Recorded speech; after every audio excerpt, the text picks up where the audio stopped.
कबीर अनाथ बाल वात्सल्य आश्रम, ज्ञानकूप कबीर नगर, जनकपुर धामार से रेडियो जनकपुर 97 मेगाहर्ट्ज के तरंग पर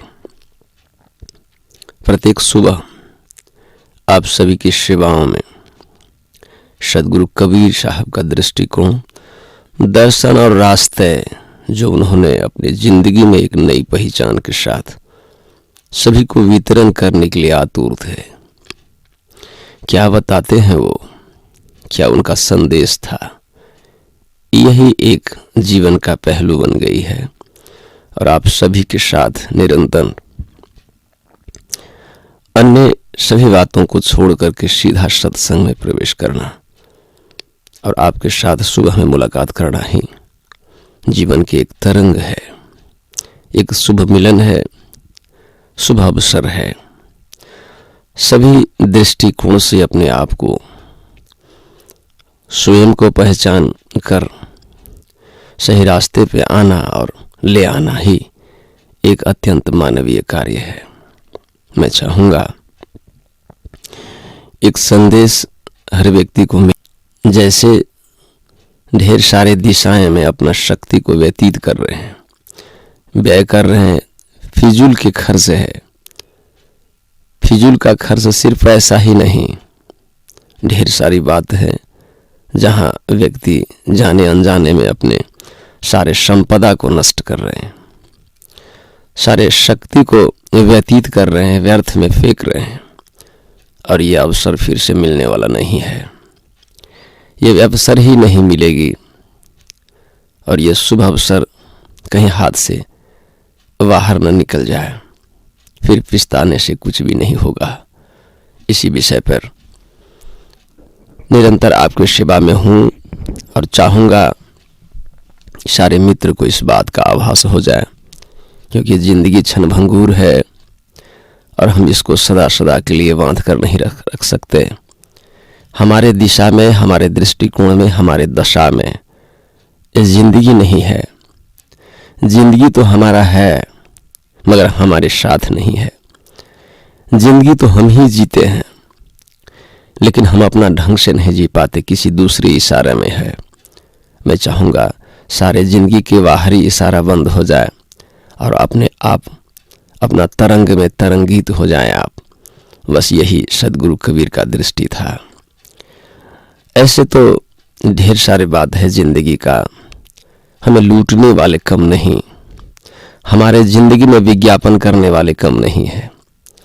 और जैसा ही एक युवक का विवाह का नया प्रस्ताव आता है तो हर तरह के युवतियां के प्रशंसा होने शुरू हो जाता है और सब लोग अपने जीवन साथी का व्याख्या जानना, उसके विषय में जानना उत्सुक हो जाते हैं। ऐसे ही कुछ व्यापारी नई कंपनी खोल के ले आते हैं, नया सामग्री, नया सामान बाजार में, और फिर बहुत ढेर सारे विज्ञापन करते हैं कि हम ऐसा करेंगे, हम ऐसा करने वाले हैं।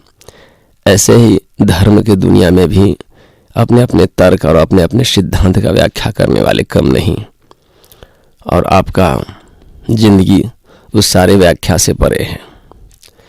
हम लोग आकर्षित हो जाते हैं किसी के वाणी पे, किसी के व्यवहार पे, किसी के उपहार पे, और कई अच्छे वाणी बोली और ढेर सारे चीज़ हैं, सुख सुविधाएं, इसके साथ धार्मिक आकर्षण बढ़ जाता है।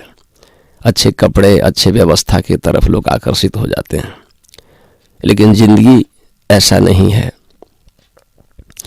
आपको खरीदने के लिए, आपको जानने के लिए, आपको पहचान अपनी ढंग से देने के लिए ढेर सारे लोग अपना व्याख्या करेंगे। इस सारे गुरुजन के बीच में सदगुरु कबीर का जो व्याख्या है वो अत्यंत प्रबल है और मूल है। सदगुरु कबीर इस बात को अपने ढंग से रखे और बिना कोई पहचान का उनके धरातल देखने के लिए आपको मिलेगा, उनकी व्यक्तिगत ज़िंदगी को देखने के लिए मिलेगा, इतिहास मिलेगी। आप पढ़ सकते हैं, वो किसी जाति से नहीं थे, किसी धर्म से नहीं थे, और किसी भी ग्रुप और किसी भी बनी बनाई व्यवस्था से बाहर थे। और जब वो बोलना शुरू किए, जब वो करना शुरू किए, तो उनको पहचान करना लोगों को मुश्किल हो गया। यहाँ तक कि गुरु जी जो रामानंद स्वामी बने उनको भी बड़ी मुश्किल हो गया, और उनके साथ रह करके उनका कोई सिद्धांत तो अपने जीवन में वो नहीं लाए। सम्मान और हर व्यक्ति को सम्मान करना उनका अत्यंत उत्तम संस्कार था। वो किसी को व्यतीत और व्यय नहीं बोलते थे और किसी को अपमान नहीं करते थे, और सबको सम्मान करते करते उन्होंने एक बहुत बड़ी बात कह डाली जिसका जवाब आज किसी के पास में नहीं है, और सब लोग उनके पीछे छूट जाते हैं। और बहुत सारे संप्रदाय सदगुरु कबीर के दर्शन के इर्द गिर्द में नाच रहे हैं, और उनका बात के अपना जिनमन उपयोग के लिए प्रयोग करने हैं।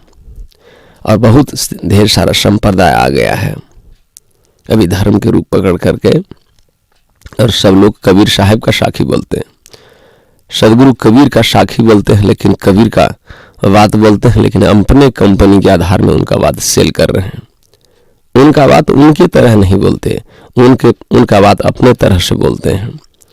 ये भी कुछ हद तक ठीक है, क्योंकि उनका लक्ष्य था कि लोग इस बात को बोलना चालू करें, और उनका बात एक अत्यंत अमृत हो गई है। हर व्यक्ति इसका प्रयोग करना अपना जायज संबंध समझते हैं। वो थे ही गुरु जी, और उनका साखी पाती हर व्यक्ति के जिंदगी में आना एक शुभ अवसर है, और प्रयोग करना भी चाहिए, इसलिए कर रहे हैं। अच्छी बात है, सब लोग को प्रयोग करना चाहिए। आज कर रहे हैं। हर्ष की बात है कि सदगुरु कबीर के साखी सारे संप्रदाय के लोग बोल रहे हैं, अपने जीवन के लिए उपयोग कर रहे हैं, अपना संप्रदाय को मजबूती के लिए उपयोग कर रहे हैं, मल की भांति अपने संस्कार के उन्नति के लिए प्रयोग करते हैं। सारे चीज बोलते हैं, लेकिन अंततः सदगुरु कबीर का साखी उनका जीवन का आधार बन गया है। यह हर्ष की बात है, उल्लास की बात है, क्योंकि वो किसी एक व्यक्ति के लिए नहीं आए थे, हर गुरुजन को उपदेश करने के लिए आए थे, हर संप्रदाय को उन्नति के मार्ग में ले आने के लिए आए थे, और अपने जीवन में कभी हिंसा का कोई अंश नहीं उन्होंने प्रमोट किया। और उनका जीवन एक आदर्श जीवन है। सारा आदर्शों में आदर्श है। अपने जिंदगी में किसी को एक तमाचा मारने का कोई ज़रूरत नहीं, बिना हथियार आए थे और साधारण मनुष्य के शरीर में आए थे। ऐसे देखने में लगता है कि बिल्कुल साधारण व्यक्ति से, कि इनका व्यक्तिगत कोई पहचान नहीं है भी मनुष्य का अपना कोई व्यक्तिगत पहचान नहीं है। जिस घर में पैदा होता है वो डुप्लीकेट पहचान उसके ऊपर लाद दिया जाता है, और वही पहचान के साथ लोग व्याकुल हो जाते हैं। अभी अनेक मुखौटे में लोग मिलेंगे, अनेक संप्रदाय में लोग मिलेंगे। सदगुरु कबीर व्यक्ति को सत्य पर आने के लिए निमंत्रण देते हैं, और उनका निमंत्रण जायज है। यही मनुष्य का उत्तम पहचान है कि सारे डुप्लीकेट पहचान को लोग छोड़ दें, डुप्लीकेट वस्त्र को छोड़ दें, डुप्लीकेट वक्तव्य वाणी को छोड़ दें, और सही पे आ जाए। और सही पे जो आ गए फिर वो बहुत बड़े जुआड़ी की तरह दिखाई देंगे आपको, बहुत बड़े चैलेंज करने वाले, बहुत बड़े राजनीतिज्ञ की तरह दिखाई देंगे आपको, क्योंकि उनका सामर्थ्य ही बढ़ जाता है। अमृत में ऐसा शक्ति है जो मृत्यु कभी प्राप्त नहीं होता। अमृत एक ऐसी चीज है जो पान कर लेने के बाद में व्यक्ति का चिंतन ही बदल जाता है, और सारे दुनिया में सदगुरु कबीर का चिंतन एक उत्कृष्ट चिंतन के रूप में आ गया है। और ये किसी एक व्यक्ति का नहीं है, समग्र मानव जाति का है। ये पशु का भी भलाई है, इसमें पक्षी का भी भलाई है, शिक्षक का भी भलाई है, तो एक बहुत बड़े बिगड़े युवक को लिए भलाई है, तो एक बड़े संत के लिए भलाई है। इतना बड़ा भलाई का विनियोजन करने वाले सदगुरु कबीर एक क्रांति का द्योतक है, प्रतिमूर्ति है, और आदर्श का पहाड़ है। वो महासागर की भांति शीतल है, और महाशिखर की भांति वो बहुत बड़े हैं। सदगुरु कबीर शिखर और तालाब दोनों में निवास करते हैं, और सब तरह व्यक्ति को सबको तोड़ करके एक बना देने का उत्तम विज्ञान भी जानते हैं, मनोविज्ञान भी जानते हैं, और गुरु का दर्शन और गुरु का ज्ञान तो उनका आधार ही रहा है। तो ढेर सारी बात है सदगुरु कबीर के विषय में। मैं आज एक महत्वपूर्ण विषय उठाऊंगा, और ये साखी है कि प्रथम गुरु गुण गाइए जिन गुरु रचे जहान। प्रथम गुरु गुण गाइए जिन गुरु रचय जहान, पानी से जल पिंज रचय, अलख पुरुष निर्माण। पानी से जल पिंज रचय, अलख पुरुष निर्माण। अलख पुरुष निर्माण है, वागति लख है न कोई। वागति लख है जो संत जाना, जिन शब्द विवेकी होई। अलख पुरुष निर्माण है, वागति लख है न कोई। वागति लख है जो संत जाना, जिन शब्द विवेकी होई। शब्दे मारे गिर पड़ा, शब्दे पकड़े राह। शब्दे मारे गिर पड़ा, शब्दे पकड़े राह। जो जन शब्द विवेकिया, उनको डसे न काल। बताते हैं, जो जन शब्द विवेकिया, उनको सरी गयो काज या डसे न काल। आपको डसने के लिए चारों तरफ से काल हाजिर है। अभी आपने अपना संपूर्ण कष्ट को नहीं भोगा है। अभी तो आप पारिवारिक कष्ट को भोग रहे हैं। जिसके साथ आपका जन्म जन्मांतर का लेनी देनी है, उसका ही झेल रहे हैं आप। अभी बहुत सारे लोग पुराना दुख को झेल रहे हैं, नया दुख तो झेले ही नहीं, क्योंकि नया दुख आया ही नहीं है अभी।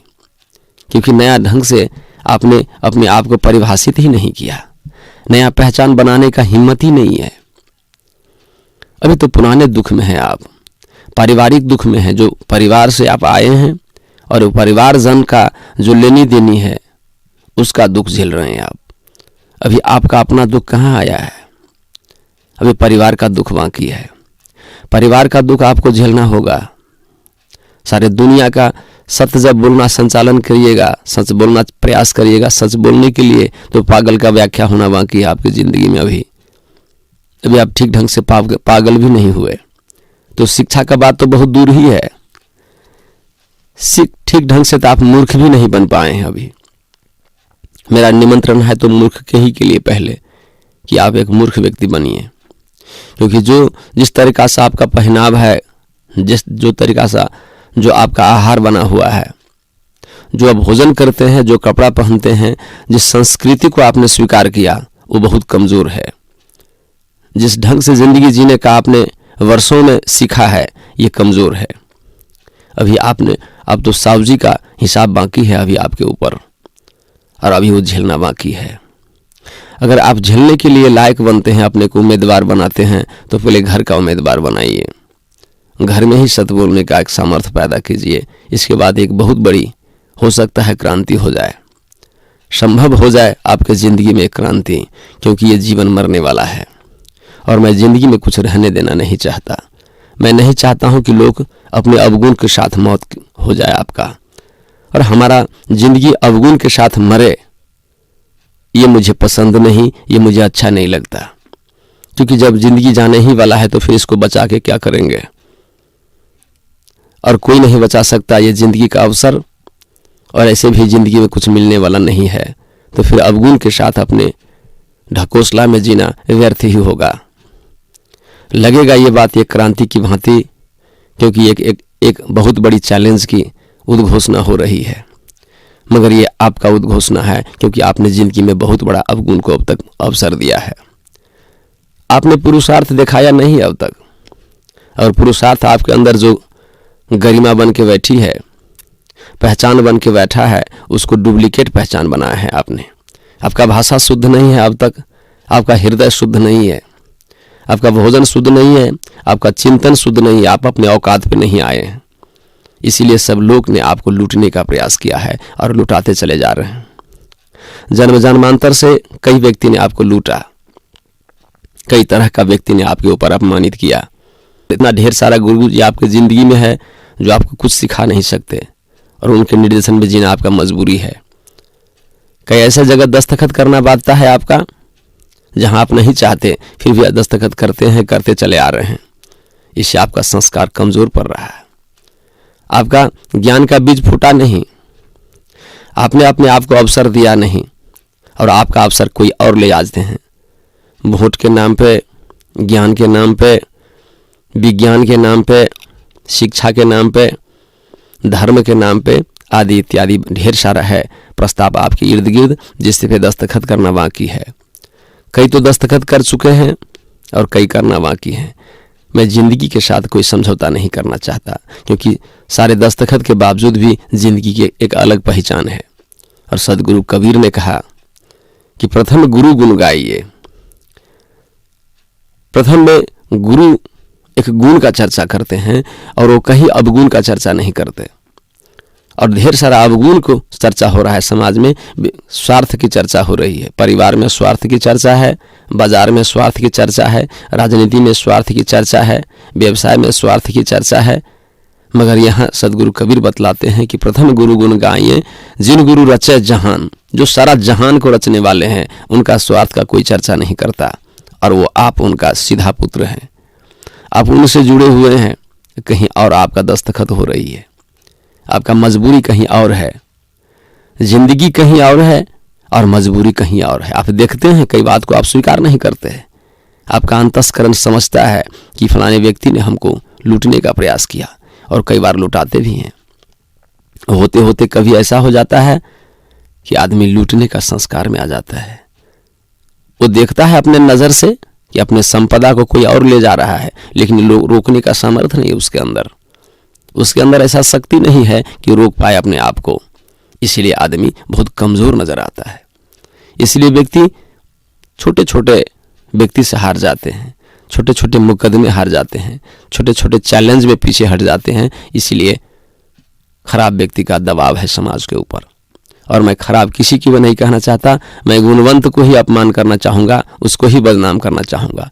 गुणवंत अपने गुण को कभी नहीं दिखाते, ज्ञानी व्यक्ति अपने ज्ञान को प्रदर्शन कभी नहीं करते, प्रेमी अपने प्रेम को प्रदर्शन नहीं करते, सत्य बोलने वाले सत्य कभी नहीं बोलते। दुर्भाग्यवश ये समाज, ये संसार कई चपेट में आ जाते हैं और अच्छे लोग बुरे बात को स्वीकारना मजबूरी हो जाता है और अच्छे रह नहीं पाते। अच्छे लोग समाज से विदा हो रहे हैं, अच्छे लोग समाज से बाहर जा रहे हैं।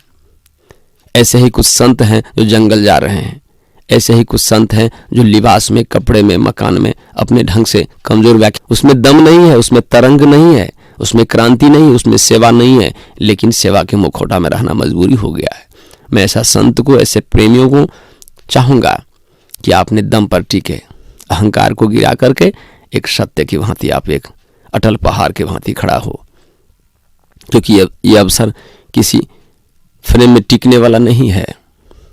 किसी भी फ्रेम में किसी भी गलत कार्य करके गलत मनसाय से बनाया हुआ जितना भी बड़ा अंबार हो, गिरने वाला है, वो कोई बचा नहीं सकता। इसलिए छोटे व्यक्ति आपको चैलेंज कर जाते हैं और आपका मनोविज्ञान कमज़ोर पड़ जाता है, आपका शक्ति निर्बल हो जाता है, आप हिजड़ों की भांति गिर जाते हैं और थक जाते हैं। बहुत जल्दी थकने का सामर्थ्य है आप में, आप बहुत थक जाते हैं। इसीलिए क्योंकि आपने अमृत को पान नहीं किया, अपने आप को पहचान नहीं किया और गुरु का वचन अपने अंदर नहीं लाए, इसलिए गुरुत्व नहीं आया, गुरु का तत्व नहीं आया। आप तो किसी बाहरी तत्व से संचालित हैं, इसलिए आपका बैटरी डाउन हो जाता है। अपने अंदर एक आदित्य शक्ति है, एक आदित्य सामर्थ्य है आपको, और अपने संपदा को आपने भूला है। यही अपराध आपसे हुआ है कि आप अपने आप को जानने से चुके हैं आप, इसलिए कमजोर निर्बल दिखाई देते हैं, कभी समर्थवान नहीं दिखाई देते। साहब बताते हैं कि पानी से जल पिंजरे से, आपका उत्पत्ति पानी से है। आप पानी थे, आप बहुत झीना सा, बहुत छोटी कीड़े की भांति आप आए थे और पिता से माँ तक आए, और वो आपके अंदर एक बहुत बड़ा बारूद है। देखने में आप बहुत छोटे हैं, मनुष्य के कपड़े में है, मनुष्य के शरीर में है, लेकिन हर व्यक्ति मनुष्य बनने के लिए लालायित है।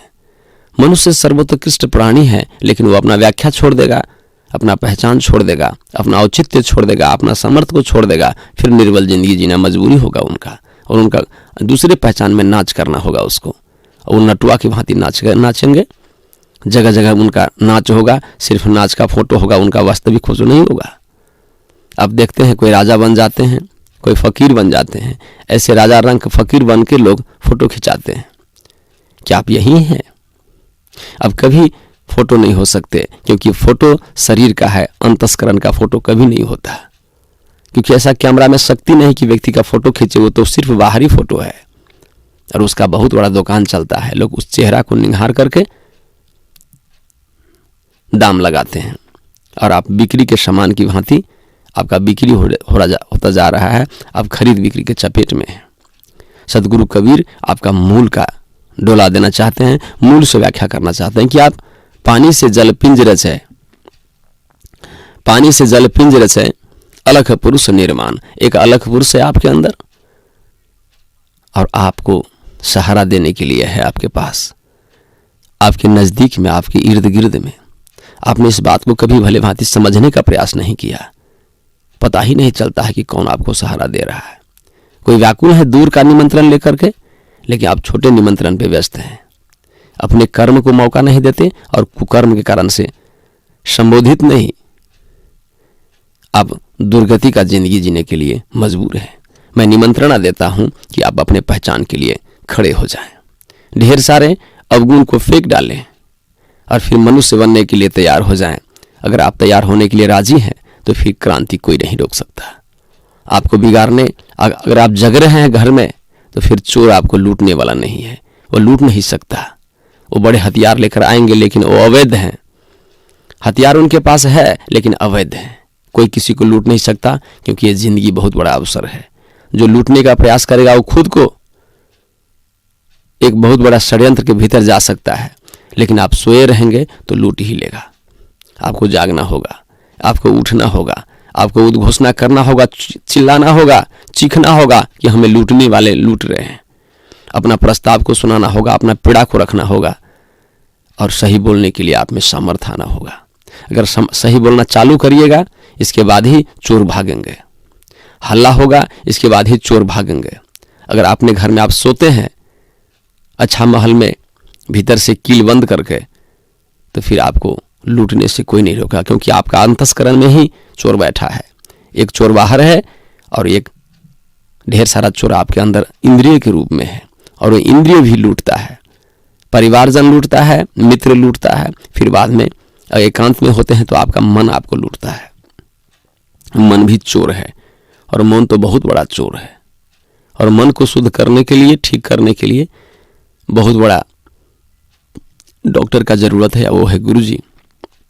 तो आप भाग्यमानी होंगे कि आपके जीवन में आपका मन का शिथिल कर देने के लिए, निर्बल कर देने के लिए कोई गुरुजी मिल जाए। वो मरेगा नहीं, वो शिथिल रहेगा। सिर्फ उसको इंटॉक्सिकेटिंग मेडिसिन लगाना पड़ेगा और ज्ञान के भांति ये संभव होता है और वो फिर शिथिल हो जाएंगे और आपका जिंदगी का एक नया दिशा मिलेगा। मैं चाहूँगा ये आगे बताते हैं कि अलख पुरुष निर्वाण है। एक अलख पुरुष है जो निर्वाण है, वो कभी वाण में नहीं आते, उसका कभी जन्म नहीं होता। अलख पुरुष निर्वाण है, वागति लख है न कोई। उस गति को कोई रोता है, चिल्लाता है तो लोग उसके बात में समझ में सहभागिता में आ जाते हैं। लोग उनका ही पीड़ा सुनना चालू कर देता है। कोई निवेदन डालते हैं कहीं पर तो संसारिक दुख को लोग सुनते हैं, क्योंकि लोग संसारिक हैं। लोग संसार में रहना चाहते हैं, संसार में जीना चाहते हैं। लोग उनके साथ बहुत सारा पीड़ा है। संसारिक धन जो लूटता है तो उस पर निवेदन होता है, पंचायती होता है, और पंच बहुत सारे मिल जाते हैं इस पंचायती के लिए। लेकिन एक ऐसा धन है जो किसी को पता ही नहीं, खुद को पता नहीं कौन लूट रहा है, तो फिर उसका पंच भी नहीं मिलता है। वो पंच समान का पंचायती करता है लेकिन अपमान का पंचायती नहीं करता। मान का पंचायती करता है, धन का पंचायती करता है, लेकिन धर्म का पंचायती नहीं करता, क्योंकि धर्म का ज्ञान लोग के पास कम है। और जब तक जिस चीज का जानकारी कम हो उसका पंचायती कैसे होगा, उसका आभास कैसे होगा। कितना बड़ी चीज लूटी जा रही है, कितनी बड़ी चीज लूटे जा रहे हैं, इसका तो पता ही नहीं लोगों को। सारा जिंदगी लूटा जा रहा है, सारे क्षण क्षण पल पल समय लूटी जा रही है, जो समय कभी वापस आने वाला नहीं है, जो फिर से ये दिन मिलने वाला नहीं है। पल पल क्षण क्षण सरक रही है जिंदगी। इधर बोलते हैं कि पल पल गुरु के बंदगी चरण नवाओ शीस, और पल पल बंदगी का नाम आ गया, बंदगी का प्रचार हो गया। देख रहे हैं कि कई लोग बंदगी बजा रहे हैं, लेकिन बंदगी का अर्थ होता है बंधन से मुक्त होना। क्या बंधन से मुक्त होने के लिए प्रयास हो रही है? बंधन में फंसने के लिए प्रयास हो रही है। और ढेर सारा बंगला और ढेर सारा मकान ढेर सारा ऐसा व्यवस्था जिसमें और लोग फंसे, ढेर सारा चेला चाटी, बड़े बड़े गहने, बड़े बड़े उपहार, बड़े बड़े प्रशंसा, बड़े बड़े माले लोग को दिए जा रहा है। प्रशंसा पत्र पर दस्तखत हो रही है लोगों को उठाने के लिए कि लोग इसमें अड़के रहे। और सदगुरु कबीर निकलने का लिए बोलते हैं कि निकलो ये सारे आज से वापस। अलख पुरुष निर्वाण है, वा गति लखे न कोई। उस गति को लखने वाला कोई नहीं है, सब इस गति को लखने वाला है।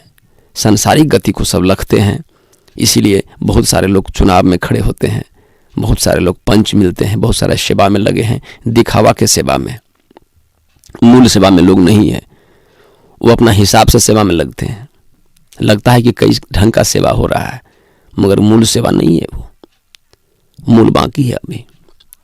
वागति लखे में संत जाना, कोई संत है जो शांति को समझता है, अंतस्करण को समझता है, अपने हृदय का आवाज को समझता है, अपने ढंग से जिंदगी जीने का आयाम उनके अंदर सामर्थ्य है। वो स्वतंत्र हैं, किसी पे भर नहीं होते, वो निर्भर जिंदगी जीते हैं, स्वतंत्र रहते हैं। वो गरीब हो या धनी, इससे फर्क नहीं पड़ता, उनका लाइफ स्टाइल ही अलग है, उनका जीवन सूत्र फर्क है, बिल्कुल स्वतंत्र है। वही बोलते हैं वागति लखे में संत जना, जिन शब्द विवेकी होए, जिसके अंदर शब्द का विवेक है। धन का और मान का विवेक नहीं, शब्द का विवेक है। गुरु का शब्द उनको खुद समझ में है, और वर्षों लग जाता है इसको समझने में। लोग तुरंत ही मंत्र दे देते हैं, तुरंत ही उसको तैयार कर देते हैं। ऐसा भी कभी नहीं हुआ। अरे छोटे फल लगने के लिए 6 महीना लग जाती है, अगर सारा खेत तैयार है, बीज तैयार है, इसके बाद 6 महीना लगता है, 3 महीना लगता है।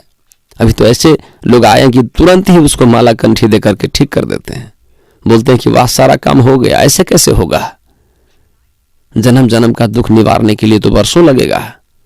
लगना जरूरी है कि तरंग बहुत है जिंदगी में, सारे तरंग को निह तरंग करके ही व्यक्ति को एक नई तरंग दे दिया जा सकता है। ऐसे हड़बड़ाने से काम नहीं होगा। हृदय में समझदारी की एक गाथा गानी होगी। गुरु क्या चीज होते हैं उसको समझना होगा, उसका ज्ञान क्या चीज होता है उसको बहुत धीरजता पूर्वक धारण करना होगा। अगर इसके लिए आप समझते हैं अपने आप को लायक, तो धीरज से संभल के रहिए, और ये एक के बाद एक संभव होगा। मिलन होना जरूरी है, मुलाकात होना जरूरी है, इसको समझना जरूरी है। हर चीज पब्लिक प्लेस में नहीं बोली जाती, कुछ व्यक्तिगत जिंदगी गाथा जिंदगी में ही बोलना जरूरी होता है। अलग पुरुष निर्माण है, वागति लखे न कोई, वागति लखे में संत जना, जिन शब्द विवेकी होई। शब्दे मारे गिर पड़ा। शब्द का जो मार लगेगा ना तो गिरना होगा आपको, और शब्द के मार से कोई बच नहीं सकता। ये तीर मारने वाले चाहते हैं सबको गिरा दे। अरे तीर से तो कोई पशु गिर सकता है, कुछ निर्बल आदमी को मार सकते हैं आप, बलवान को नहीं मार सकते। वहां तीर से काम नहीं चलेगा, तीर धनुष से काम नहीं चलेगा, वहां चक्र गदा से काम नहीं चलेगा, वहां बंदूक गोली से काम नहीं चलेगा। उसको गिराने के लिए ये पहाड़ भी गिर जाए ना तो गिर नहीं, उसको कुचल नहीं सकता। सदगुरु कबीर बताते हैं शब्दे मारे गिर पड़ा। जब शब्द का भेद जो लगेगा वान, और शब्द का वान जो है वो व्यक्ति को अंदर से गिरा देता है, और व्यक्ति सारे अवगुण को रख नहीं पाता। ऐसा प्रभाव होता है शब्द के ऊपर। वैसे शब्द का खेती है, उसी का नाम है, शब्द का जो खेती है उसी का नाम है सत्संग। और सत शब्द से व्याख्या किया जा सकता है संभवतः ये प्रतिबिंब की भांति होती है। समुच्चय समग्र सत्य कहने के लिए शब्द निर्बल हो जाते हैं, लेकिन शब्द के सिवाय कहीं सहारा है नहीं, कोई सहारा है नहीं, इसलिए सारे साथ और कहने वाले पीछे छूट जाते हैं, फिर से शब्द बाकी रह जाती है। सत्य समझ में नहीं आता है, लेकिन इशारा और संगति से समझ में आ जाती है। शब्दे मारे गिर पड़ा, शब्दे पकड़े राह। जितने आप गलत राह में हैं उसको ठीक करने के लिए उस स्तर का शब्द चाहिए, उस ढंग का शब्द चाहिए, उस ढंग का संस्कृति और संगति चाहिए, इससे परिवर्तन होगी। कबीर साहब बताते हैं शब्दे पकड़े राह, जो जन शब्द विवेकियां, जो व्यक्ति शब्द पर विवेक किया, शब्द सही और विवेक भी सही ढंग से, उसको विवेचना ठीक ढंग से हो, बड़ी शांतिपूर्ण भाव से, पूरा निष्पक्ष भाव से, काफी समय लगा करके, जल्दबाजी में नहीं, काफी स्थिरता से, जो जन शब्द विवेकियां उनको डसे न काल, उनके पास फिर काल नहीं आते, काल उनका मित्र बन जाता है, क्योंकि वहां प्रतिस्पर्धा नहीं है, वहां सामर्थ्य की, शक्ति की बात है। और जिसका शक्ति ज्यादा होता है उसके पास फिर छोटे मोटे लोग खड़े नहीं होते। और जागरण जिंदगी का पहचान है, मनुष्य को अपना जागृत अवस्था में रहना चाहिए। सदगुरु कबीर जगाने के लिए आए। तो आप समझ सकते हैं अपने आप को, कहीं दूसरे को नहीं समझ सकते तो अपने आप को समझने के लिए रिलायबल बनिए, एक एग्जिस्टेंस में आइए, एक औकात में आइए, एक पहचान और एक स्वतंत्र इतिहास में आइए। आपका उम्मीदवारी खाली है, आपके लिए गिनीज बुक खाली है, अपना नाम को दर्ज कराइए। और फिर गिनीज बुक से पीछे रहना नहीं है आपको इस तरह का उम्मीदवारी देना है। ऐसा उम्मीदवारी मत दीजिए जिसमें आपका समय फिजूल हो और फिर कीड़े मकोड़े की तरह कहानी समाप्त हो जाए। आप ऐसा उम्मीदवारी दें जो कहीं और के, कभी और के लिए नहीं हो, तो कम से कम आपके लिए हो। यही निमंत्रणा है। आप सुन रहे कार्यक्रम कबीर अमृतवाणी, आपके साथ हूं मैं संत आलोक, सदगुरु कबीर अनाथ बाला वात्सल्य आश्रम, ज्ञानकूप कबीर नगर, जनकपुर धाम 8 से। अभी है रेडियो जनकपुर 97 मेगाहर्ट्ज के तरंग। सुनिए एक सुमधुर भजन।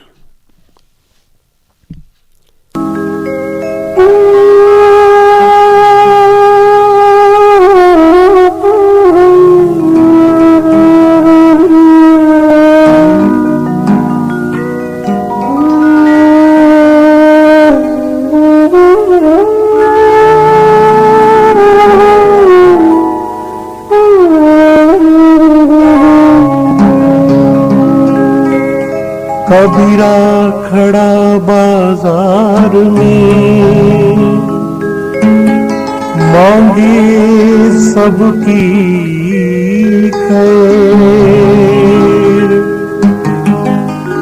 ना काहू से दोस्ती, ना काहू से बैर।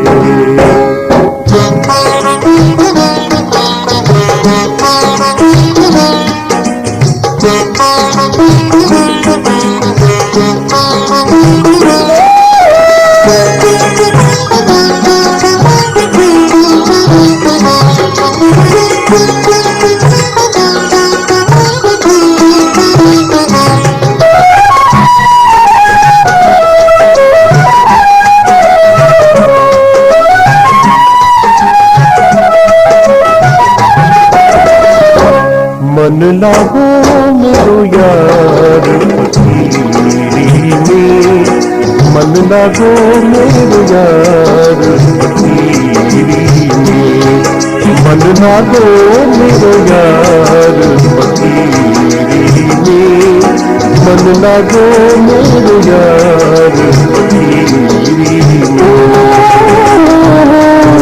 सुख पायो गाऊं भजन में, जो सुख पायो गाऊं भजन में, सो सुख नहीं अमीरी में। मन लागो मेरो यार फकीरी में, मन लागो मेरो यार फकीरी में, मन लागो मेरो यार फकीरी में।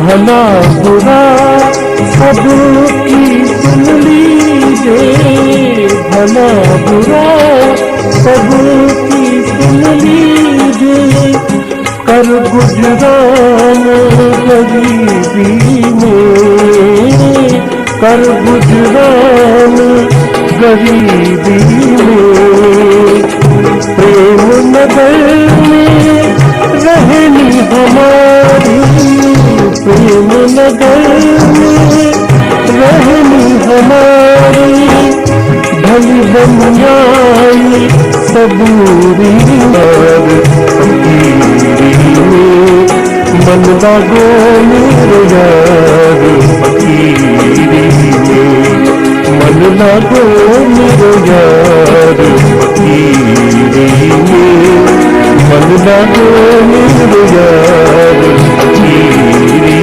में।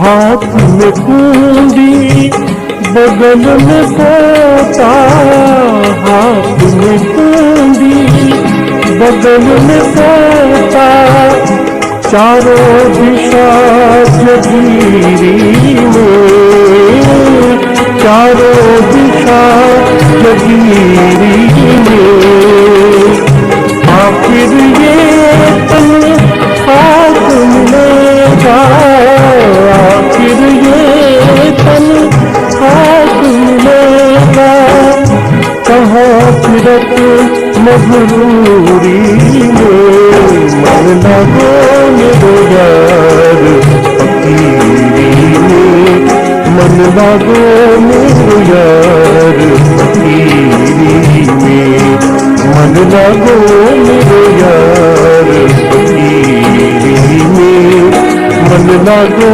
मेरे यार फकीरी में।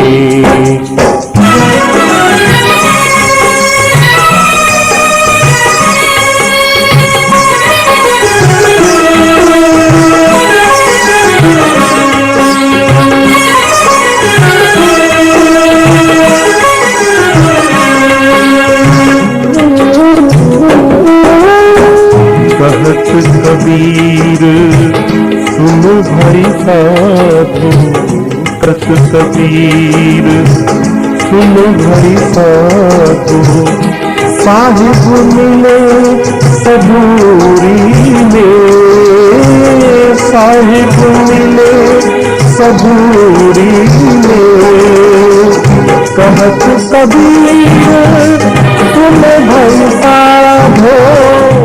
कबीर अनाथ बाल वात्सल्य आश्रम, ज्ञानकूप कबीर नगर, जनकपुर धाम 8 से। रेडियो जनकपुर 97